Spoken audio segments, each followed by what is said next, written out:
Minha preocupação é: se eu estou na Al-Qaeda, não preciso da erudição clássica do direito, apenas crio minha própria religião. Eu emito uma fátua dizendo, matem os judeus e eles obedecem. E eles obedecem. É exatamente isso que eles fazem. Você não está validando eles? Porque você está dizendo? Do ponto de vista liberal, nós inventamos as regras conforme avançamos. E eles, de uma perspectiva extremista, dizem, vamos inventar as regras conforme avançamos. Você está quase dando poder justamente para as pessoas que você afirma estar combatendo. Se você aceita esse argumento de que todos os mulás são ruins, que todo mundo pensa por si mesmo, que todos são ruins, vamos lá, muitos deles são ruins, mas não estão dizendo que todos são ruins. Não seja um jornalista técnico. Alguns deles não fazem, alguns deles são ruins. Eu li 2 dos seus livros, eles não ficaram muito bons. Não polarize eles. Muitos deles são ruins. primeiro, não cause dano. Que ponto poderoso essa mulher está fazendo nesse vídeo? Primeiro, não cause dano. Essa é uma regra da medicina. Antes de tudo, garanta que está ajudando e não prejudicando. Toda religião deve ter isso desde o início, logo na entrada. Primeiro, não cause dano. O que está fazendo aqui? Isso é produtivo ou destrutivo? O Islã tem um problema. E o problema é que eles têm esses movimentos que estão causando danos sem falar ao próprio povo deles, o que está causando um enorme dano ao próprio povo. Primeiro de tudo, eles atacam diretamente o próprio povo que não gostam e, no processo de impor sua agenda, sacrificam o próprio povo, jogando-os sob o ônibus, sendo mortos e enviando crianças direto para as forças de defesa de Israel. Quando elas estão amarradas com bombas e todas essas outras coisas malucas, basta conversar com qualquer criança que foi criada em Gaza ou na Autoridade Palestina, sob a Autoridade Palestina na Cisjordânia, e você saberá que é isso que eles estão fazendo. Primeiro de tudo, não cause dano.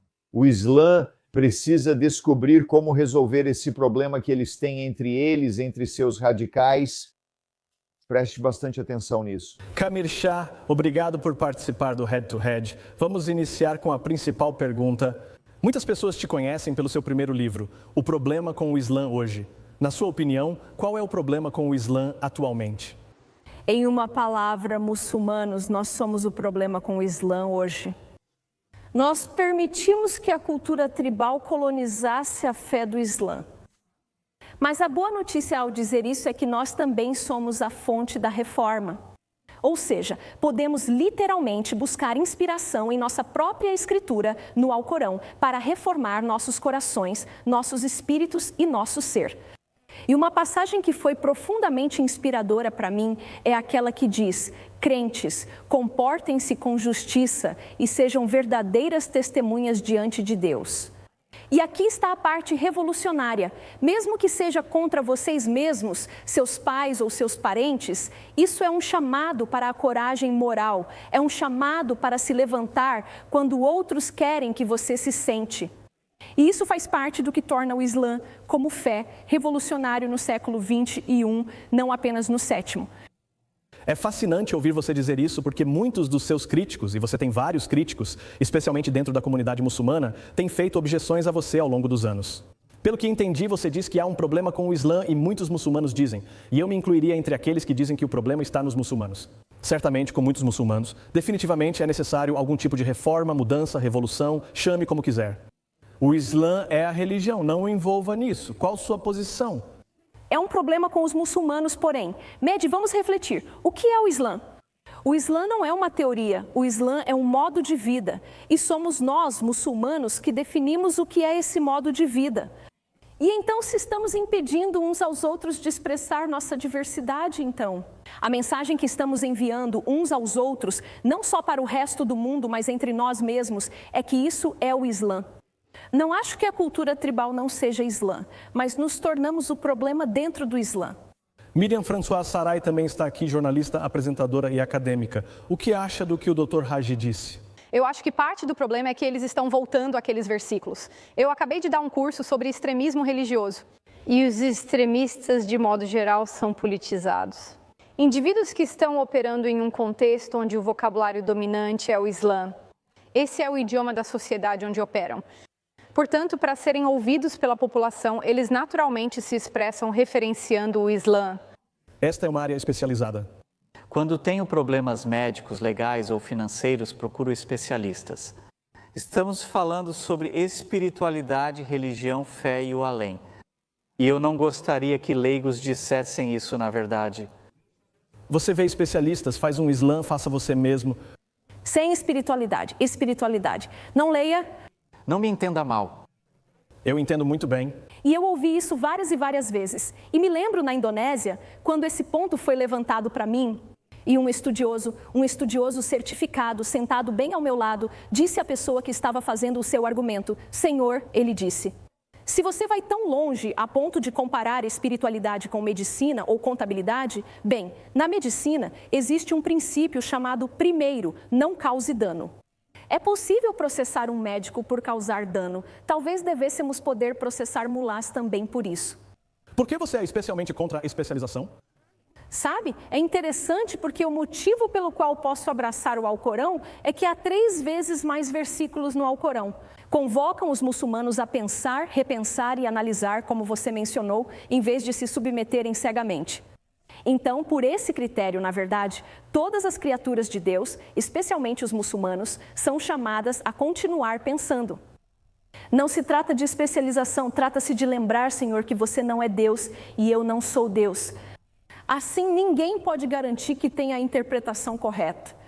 Você eliminaria todos os estudiosos, imãs e mulás do mundo? Acabaria com eles? Eu ajudaria a preparar uma nova geração de muçulmanos com autoconfiança para reconhecer que eles têm permissão para pensar por si mesmos. Entendemos o que é pensar por nós mesmos. Faço isso há 33 anos, nunca precisei de permissão. Pergunto sobre criar leis, interpretar versículos do Alcorão, compreender tradições e valores éticos do Islã. Como cada pessoa pode simplesmente inventar isso conforme vai vivendo, certamente em toda religião, em toda a sociedade, em todos os campos da vida? Você recorre a especialistas, pessoas com conhecimento específico, bem, novamente, que nem você nem eu temos. Que espere, sabe? Como vimos no colapso econômico global de 2008, não previsto pelos especialistas, eles muitas vezes não são realmente especialistas. Ok, então vamos parar de jogar esse jogo de poder médio, vamos parar de jogar. Nos termos das pessoas que se autodenominam especialistas e que gostam de usar seu poder como uma marreta, como um martelo pesado sobre todos os outros. Quem você acha importante conhecer? A quem você costuma perguntar? Quem eu pergunto? Penso por mim mesma, mas vou te contar tudo, com certeza. Você não precisa de ajuda para entender o Alcorão. Não, nós somos os durões aqui, a interpretação, a história, a ética, tudo junto. Recebo frequentemente perguntas de jovens muçulmanos sobre relacionamentos interreligiosos. Sou muçulmana e me apaixonei por alguém que não é. Há esperança para nós? E geralmente dizem algo como: meus pais e o imã deles insistem que o Islã proíbe o casamento interreligioso. Isso é verdade? Ou devo dar minha interpretação? Percebi que, na verdade, eles perguntam sobre os pais, não sobre si mesmos. Eles precisam de um argumento que convença os pais deles de que o amor não tem fronteiras. O que me preocupa é que se você aceitar esse argumento de que todos os mulás são ruins, todo mundo pensa por si mesmo, todos eles são ruins. Vamos lá, muitos deles são ruins, não seja um tecnocrata. Muitos deles são paralelistas, muitos deles são ruins, não faça isso. Muitos deles são ruins. Eu li 2 dos seus livros, eles não ficaram muito bons. Não os polarize. Muitos deles são ruins. Pensamos por nós mesmos e não deixamos que monopolizem o poder ou mantenham jogos de poder. Minha preocupação é que na Al-Qaeda isso é atraente. Não preciso seguir jurisprudência clássica, apenas crio minha própria religião. Eu emito uma fátua dizendo: matem os judeus e eles obedecem. Eles obedecem, é o que queremos. Você não os está validando? Você, sob uma ótica liberal, propõe criar regras conforme avança, e eles, como extremistas, fazem o mesmo. Assim, acaba dando poder a quem diz combater. Sabe, isso é muito... Acho que esse é um ponto excelente. Já ouvi e já disse isso antes, é excelente. Na teoria, é maravilhoso. Mas eu vivo na realidade, onde pessoas assim já existem. E é por isso que pensadores progressistas... E eu gostaria que houvesse mais pessoas em posições de autoridade religiosa que pegassem esse poder e realmente democratizassem o ijtihad, para que os jovens saibam que são dignos de pensar sobre essas questões por si mesmos. Sim, de uma forma não violenta, mas realmente desenvolvendo esse relacionamento pessoal com Alá, em vez de acreditar que estão aqui para adorar os embaixadores autoproclamados de Alá.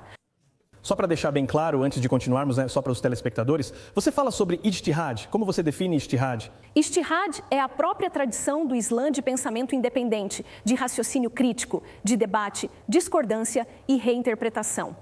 E sim, eu já ouvi 1000 vezes que apenas certas pessoas têm permissão para exercer o ijtihad, mas até isso é motivo de debate.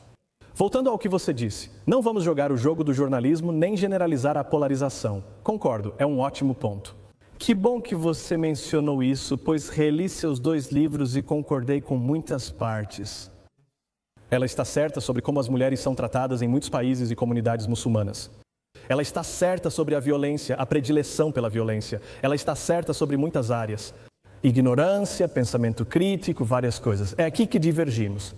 Eu li seus livros e só vejo polarização, vejo você pintando tudo em preto e branco. É tudo preto e branco, o Ocidente é ótimo, o mundo muçulmano é todo atrasado. Eles não pensam, são autômatos. Usando sua frase no início do programa... Bem, então eu tenho que dizer, você está lendo esses livros pela sua própria perspectiva. O que faço com essa frase? Segundo o Código de Honra Árabe, muçulmanos aprendem a abrir mão da individualidade e aceitar o destino imposto pelas famílias. Somos todos 16 bilhões de nós, eu não faço isso, meus pais não fizeram isso, nenhum dos meus amigos faz isso. Quando você diz que 1 bilhão de muçulmanos precisa de permissão para pensar, você não está falando só dos árabes. Estou dizendo que ainda há muito medo entre a nova geração. Quando fui ao Cairo há 5 anos, mesmo assim, sabe? Protestos massivos contra o regime Mubarak. Uma jovem se aproximou de mim e disse: Irshad, eu sei que você recebe muitas perguntas de jovens muçulmanos. Aqui está a minha, ela disse. Eu me apaixonei por um homem judeu e não sei como contar para os meus pais, ela disse. Aqui estou eu, arriscando minha vida para alcançar mudanças políticas no meu país, o Egito. Mas o que mais me assusta é conversar com a minha própria família sobre o amor. Algo assustador. Por que não dizer que algumas mulheres no Egito precisam de permissão para pensar livremente? Por que afirmar que 1 bilhão de muçulmanos não pensam por si e alimentar os islamofóbicos que você citou? De novo, quando você lê meu argumento em seu contexto, entende que estou apresentando nuances e tons de cinza. Como qualquer pessoa defendendo um argumento, você faz afirmações para reforçar seu ponto de vista. Se você quer conquistar muçulmanos e reformar a comunidade, ao dizer que é preciso admitir, por exemplo, a cumplicidade muçulmana no Holocausto... Sim, sim. Assim como houve cumplicidade muçulmana, assim como houve uma participação significativa. Eu sou cúmplice do Holocausto? Eu acho que qualquer pessoa que nega que os muçulmanos tiveram um papel muito importante no Holocausto... Um muçulmano palestino, eu acho. Seu exemplo vai além de um muçulmano palestino? E os muçulmanos que morreram lutando contra Hitler, como fica a memória deles? Escrevo sobre Allah, liberdade e amor, é isso que faço. Então você nega o que disse no seu primeiro livro sobre cumplicidade muçulmana.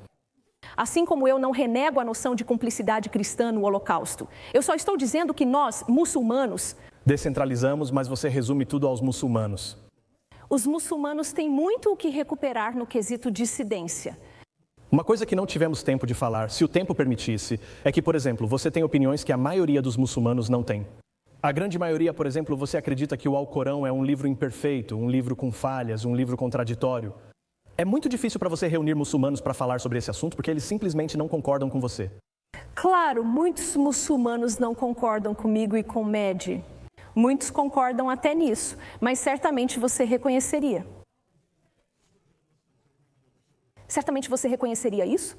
É muito menos assustador se manifestar em apoio ao Alcorão perfeito do que falar sobre contradições dentro do Alcorão. Esse não era meu ponto, não. Mas esse é o ponto em que estou. Muitos muçulmanos concordam com você sobre o Alcorão, mas a maioria não, tornando difícil para eles compartilharem uma plataforma. Como pode afirmar que a maioria não concorda? Quando? Não vivemos em um mundo onde seja seguro falar abertamente o que realmente pensam do Alcorão? Muçulmanos incluídos ou especialmente muçulmanos? Como você pode dizer que a maioria não concorda?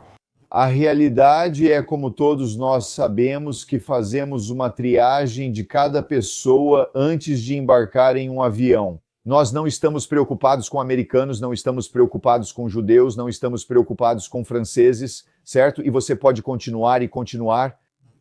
É quase 100% das vezes os terroristas são da fé islâmica. Isso não significa que a fé islâmica seja um problema. Significa que a fé islâmica tem um problema e é algo que eles precisam resolver rapidamente.